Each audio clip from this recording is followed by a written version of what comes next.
বাংলাদেশের পাওয়ার মিনিস্টার ইকবাল হোসেন মাহমুদের সঙ্গে বাংলাদেশে নিযুক্ত ভারতের high commissioner Dinesh Trivedi meeting হয় এবং এই মিটিংয়ের পরেই বাংলাদেশের তরফ থেকে এটা ঘোষণা করা হয় যে বাংলাদেশ চায় যে ভারতের সঙ্গে স্ট্র্যাটেজিক পাওয়ার একটা টাইজ আরও শক্তিশালী হোক। এবারে এই ঘটনাটা যে মুহূর্তে আমি জানতে পারলাম সঙ্গে সঙ্গেই মনের ভেতরে একটা প্রশ্ন এলো যে ঠিক একদিন আগেই তো যেহেতু শেখ হাসিনা ভারতে আছে এবং ভারত থেকেই একটা প্রাইভেট চ্যানেলের পক্ষ থেকে তিনি একটা স্পিচ দেন এবং সেইটা নিয়ে বাংলাদেশের তরফ থেকে ভীষণ আপত্তি জানানো হয় এবং প্রায় ওয়ার্নিংয়ের মতোই আর কি শোনায়, যে কথার যে টোন সেটাকে ওয়ার্নিংয়ের মতোই শোনায়।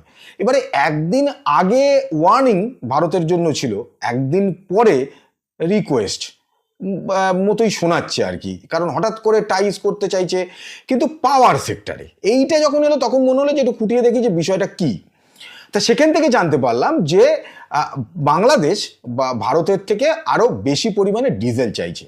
মানে বাংলাদেশে কিন্তু লাস্ট মার্চ এবং এপ্রিল মাসে 30,000 টন ডিজেল ভারত থেকে সাপ্লাই করা হয়েছে, কিন্তু বাংলাদেশ চাইছে যে এই ডিজেলের পরিমাণ আরও বাড়ানো হোক, কারণ বাংলাদেশে এই মুহূর্তে ইলেকট্রিসিটির ঘাটতি চলছে, ইন্ডাস্ট্রিগুলোকে চালানো যাচ্ছে না, এমনকি ডোমেস্টিক যে চাহিদা সেটাও কিন্তু মেটানো যাচ্ছে না, ফলে আরও ডিজেল দরকার ইলেকট্রিসিটি উৎপাদন করার জন্য। এবং এই যে ডিজেলটা সাপ্লাই করা হয় এটা ইন্ডিয়া বাংলাদেশ ফ্রেন্ডশিপ পাইপলাইন দিয়েই এটাকে সাপ্লাই করা হয়। এবারে ব্যাপার হচ্ছে যে ফ্রেন্ডশিপ তো আর নেই, বন্ধুত্ব চুকে গেছে, তার বদলে এখন শুধুমাত্র ভারত বিদ্বেষ বাংলাদেশের তরফ থেকে দেখতে পাওয়া যাচ্ছে, কিন্তু ডিজেলের ক্ষেত্রে এখন ভারতের সঙ্গে টাই আপ বাড়াতে চাইছে। এবারে আজকে এই যে ডিজেলের যে ঘাটতি হচ্ছে, যার ফলে ইলেকট্রিসিটি তৈরি করতে পারছে না বাংলাদেশ, এটার জন্য কিন্তু বাংলাদেশই দায়ী। তার কারণ ভারতের ঝাড়খণ্ডে আদানি গোষ্ঠী যে প্ল্যান্টটা তৈরি করেছিল সেটা কিন্তু বাংলাদেশকে বিদ্যুৎ সাপ্লাই করার জন্যই, যাতে বাংলাদেশে বিদ্যুতের ঘাটতি না হয়।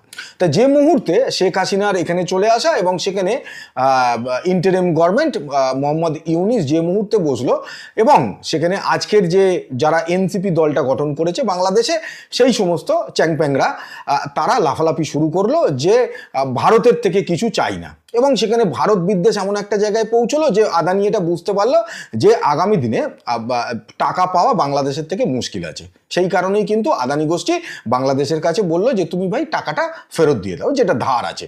যে মুহূর্তে টাকাটা চাওয়া হলো বাংলাদেশের কাছ থেকে, সঙ্গে সঙ্গে বাংলাদেশের তরফ থেকে এই যারা পণ্ডিত ব্যক্তিরা, যারা এখন এনসিপি বলে একটা পার্টি বানিয়েছে, সেই পণ্ডিত ব্যক্তিরা বলা শুরু করে দিল যে হাসিনা এবং ভারত সরকার মিলে এটা একটা স্ক্যাম করেছে এই যে বিদ্যুতের ব্যাপারটা।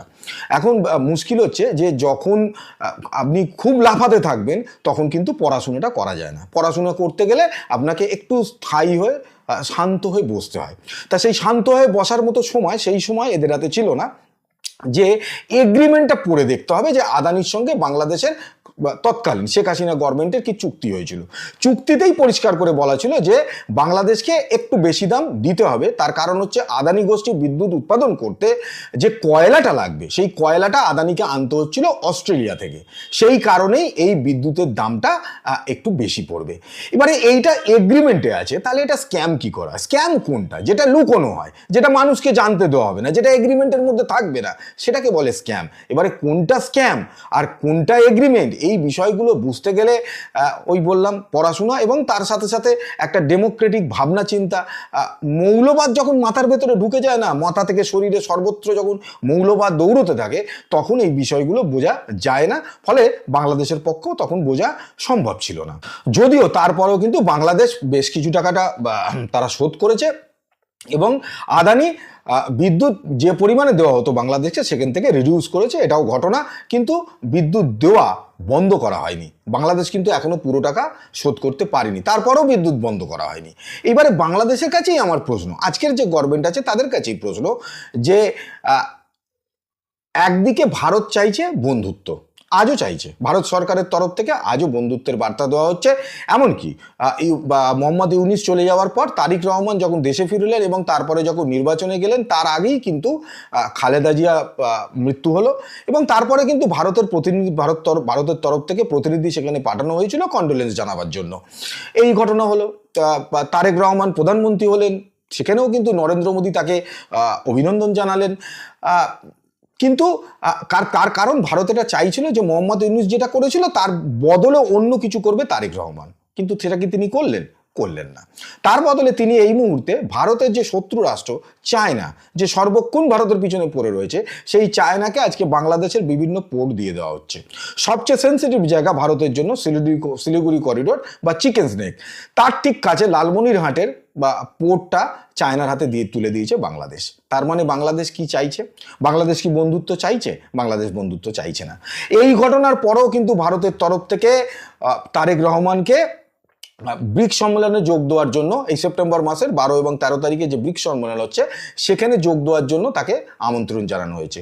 আজ অবধি তার কিন্তু কোনো রিপ্লাই বাংলাদেশের তরফ থেকে আসেনি।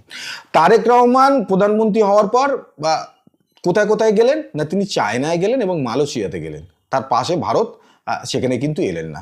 অথচ দৈনন্দিন জিনিসের যে চাহিদা বাংলাদেশের, সেটার জন্য তারা কিন্তু ভারতের দিকে তাকিয়ে আছে। তখন তারা বলছে যে ভারতের সঙ্গে একটা সুন্দর টাই আপ করতে হবে।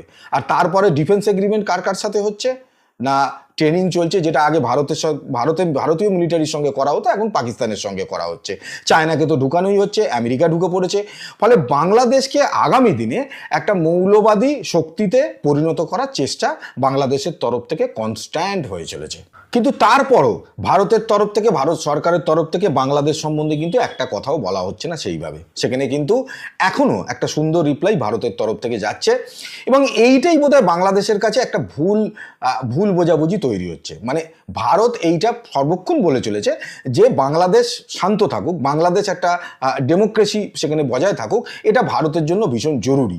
কারণ যেহেতু বাংলাদেশ ভারতের মধ্যেই বলা যেতে পারে, মানে চিকেন স্নেকের পরে বা ওই দিকটা 7টা রাজ্য বাদ দিলে বাকি মধ্যিখানটায় বাংলাদেশ রয়েছে। ফলে ভারতের জন্য ভীষণ ক্রুশিয়াল হচ্ছে বাংলাদেশ। এবারে যেহেতু আমরা বারে বারে এটা বলছি যে বাংলাদেশ আমাদের জন্য ইম্পর্টেন্ট, গুরুত্ব, সঙ্গে সঙ্গে বাংলাদেশ এটা ভেবে বসছে যে ভারতেরই দরকার আছে বাংলাদেশকে, বাংলাদেশের কোনো দরকার নেই। যদি দরকার নাই থাকতো তাহলে আজকে ডিজেল ভারতের কাছে চাওয়া হচ্ছে কেন? এই ডিজেল তো পাকিস্তানের কাছে চাওয়া যেত, চায়নার কাছে চাওয়া যেত। চায়না, দেখুন, পাকিস্তান ভিখিরি, ও কিছু কাউকে দিতে পারবে না শুধুমাত্র টেররিজম ছাড়া। আর চায়না আজ অবধি পৃথিবীর যে সমস্ত দেশকে কিছু দিয়েছে, সেই দেশগুলোর আজকের অবস্থা দেখুন, তারা সব ব্যাংকড্রাফট রয়েছে। শ্রীলঙ্কা, নেপাল, আফ্রিকান কান্ট্রিগুলো আজকে চায়নার মুখ দেখতে চায় না, তারা আজকে ভারতের সঙ্গে বন্ধুত্ব করতে চাইছে। কারণ চায়নার স্ট্র্যাটেজি হচ্ছে ঢুকবো, ঋণ দেবো, তারপর ঋণের জালে জড়িয়ে একটা করে পোর্ট নিয়ে নেবো, ইন্ডাস্ট্রি নিয়ে নেবো, সব কিছু তার সেই দেশটার দখল করে নেবো। এইটা হচ্ছে চায়নার পলিসি। আর বাংলাদেশ সেই পলিসিকে এখন মানে আর কি তার অন্তর্ভুক্ত করে নিয়েছে যে আমরা এইভাবেই চলবো, শুধুমাত্র ভারত বিদ্বেষী, এটা আমরা করতে পারলেই হবে। ফলে এই জায়গা থেকে দাঁড়িয়ে বাংলাদেশের কাছে এটা আমার প্রশ্ন, বাংলাদেশ সরকারের কাছে, যে যদি আপনারা আমাদের জায়গায় থাকতেন তাহলে কি করতেন? আমার ধারণা কিন্তু আপনারা আমাদের জায়গায় থাকলে আমরা যেটা করছি ঠিক তার উল্টোটা করতেন। কিন্তু তারপরও আজকে ভারত সরকার, আমার ধারণা যে ডিজেল আপনারা চেয়েছেন, সেই ডিজেল হয়তো ভারত সরকার আপনাদেরকে আবার দেবে। কারণ ভারত, ওই যে বলেছিলাম, এর আগের একটা ভিডিও আমি করেছিলাম, সেখানে এইটাই বোঝাবার চেষ্টা হচ্ছে ভারতের তরফ থেকে যে ভারত কিন্তু লাস্ট সুযোগ দিয়ে চলেছে যে আপনারা কতটা কি করতে চান। ফাইনালি আপনাদের মনোবাঞ্ছাটা কি সেটা বুঝে নিয়ে তারপরে অ্যাকশন শুরু হবে। তখন হয়তো আপনারা বুঝতে পারবেন যে আপনারা কত ভুল করেছেন। কারণ হেল্প করার জন্য না পাকিস্তান, না চায়না, না আমেরিকা, এরা কেউ এগিয়ে আসবে না। তারা এগিয়ে আসছে শুধুমাত্র বাংলাদেশকে ইউজ করার জন্য। আর ভারত বাংলাদেশকে কিন্তু ইউজ করতে চায় না।